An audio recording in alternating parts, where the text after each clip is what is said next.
Kentucky. This is WYMT Mountain News at 6.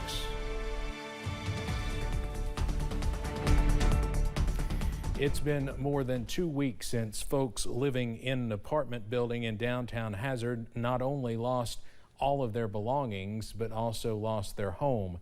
Now many are living in campers in the Perry County Park, but they have only 5 weeks to find suitable housing before they are homeless. WYMT's Olivia Calfee spoke with an organization aiming to help and residents about their concerns. I wouldn't wish this on anybody, and nobody don't know what it is to face until you go through it. Edith Baker never dreamed she would be in this situation without a home. But finding a solution is not as simple as just making a call. We have called and called everything about in Hazard. You start worrying, what's next? Where are we going to go? Are we going to find housing? And for Mary Morgan, it does not get any easier. Everywhere I've called, they either want me to get rid of my dog or leave my grandkids outside. I was literally told by a landlord that the dog can come in the house, but the grandchildren had to stay outside. Both saying they don't want a handout. I don't want anything free. No, I just need a place to live. But they are thankful for the help they have received from local groups, including Roscoe's Daughter Incorporated founder Kate Clemens, who began meeting their needs on day one. Initially, it was medical care. Do you need medical assistance from the fire, clothing sizes, hygiene products, animal needs? She says there are still 12 families facing the same issue. Even though we have 5 weeks remaining with the campers, we have to be proactive every day in finding solutions because the housing crisis. There were no homes before the flood, and the flood is completely crippled. And for these folks, the solution may just be a phone call away. We'll make you a good renter. We promise you that. You sure won't have no trouble out of us. In Perry County, Olivia Calfee, WYMT Mountain News. If you have any information on available apartments to rent or homes to buy, Clemens says she has a list of each family's specific needs. For more information, you can visit our website at WYMT.com. Folks are gathered at the Buckhorn Children's Center right now for a long-term flood recovery meeting. The Kentucky River Area Development District, or CRAD, is providing members of the community a chance to learn more about recovery efforts as well as share their own needs. The mayor of Buckhorn, Robbie Turner, says meetings like these will help those impacted be better prepared for future natural disasters.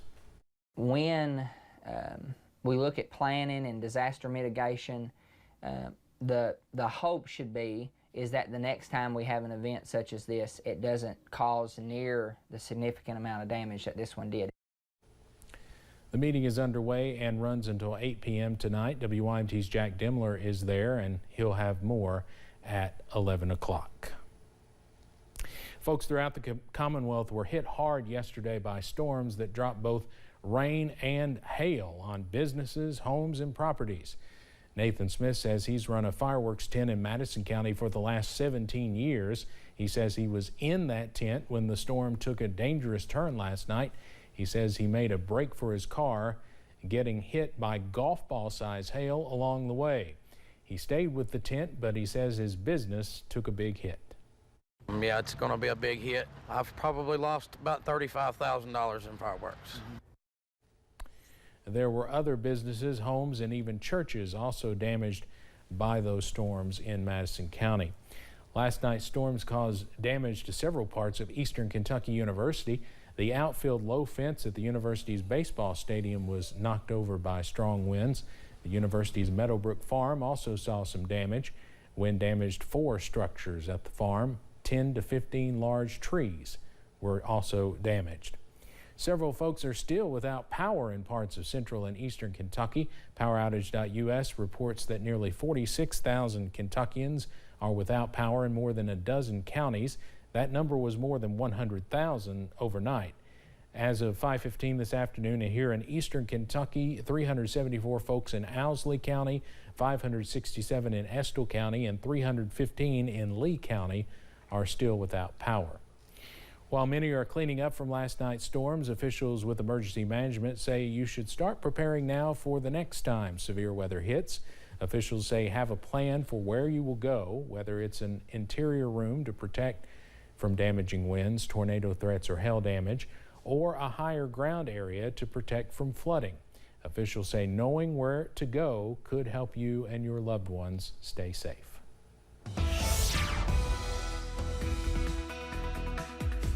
Those are all the tips we tell the kiddos on school visits, so it's always important to know where to go and have a plan in case more severe weather works through. And we are in the summertime season, and it's not out of the question that more severe weather could be coming before the end of the summertime. In any case, no severe weather today, thank goodness. We continue to see mostly dry skies, but you notice some development here vertically with these clouds, and we're trying to develop some showers and storms in parts of the region. 81 from Buffalo Mountain. A lot of us are in the low 80s right now. We continue to see some areas that were in the mid 80s have fallen a little bit and still in the low to mid 60s on those dew points.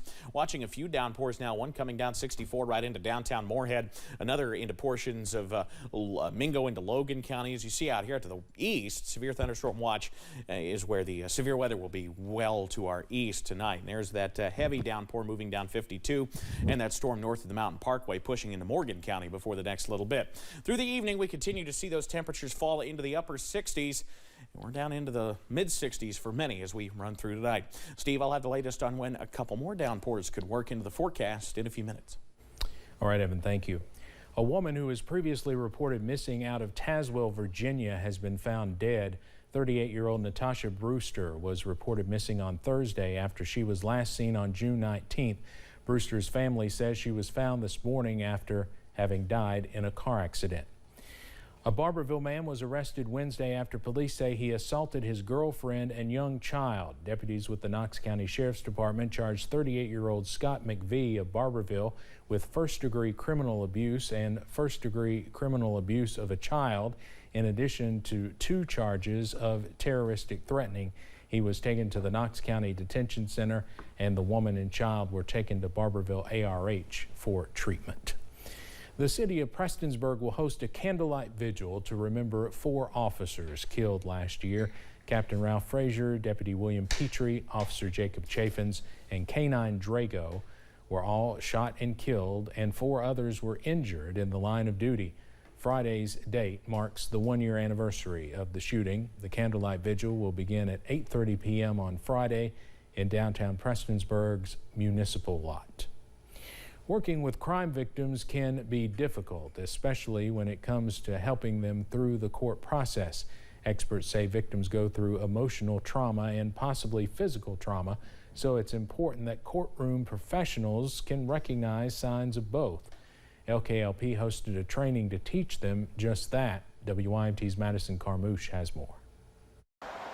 Director of Victim Programs at LKLP, Tara Combs, is working to improve the relationship between attorneys and their clients. I saw a need, and the need was for court-related professionals to understand the mental health piece behind survivors of crime and what's going on, why they're behaving the way that they are, why they feel the way that they do. Cassandra Combs works as a staff attorney with Apple Red Legal Aid and says in order to bridge this gap, courtroom professionals need to hear their clients out. So listening, comprehending, and developing a plan with your clients is very crucial.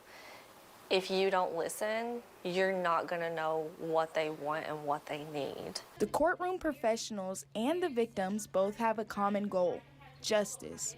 But first, the victim needs to be understood. I feel like if we can help survivors tell their story and maintain emotional regulation and tell the story that they want, the way they want to tell it, to gain control of their situation again, not only does it help them heal, but it helps them get justice. Victims who are battling in court have often already been through a traumatic event, and knowing that someone, especially their attorney, understands them can make it all a little easier. In Perry County, Madison Carmouche, WYMT Mountain News. Monday's event was the second training for courtroom professionals hosted by LKLP, and officials say they already have 3 more planned for this fall.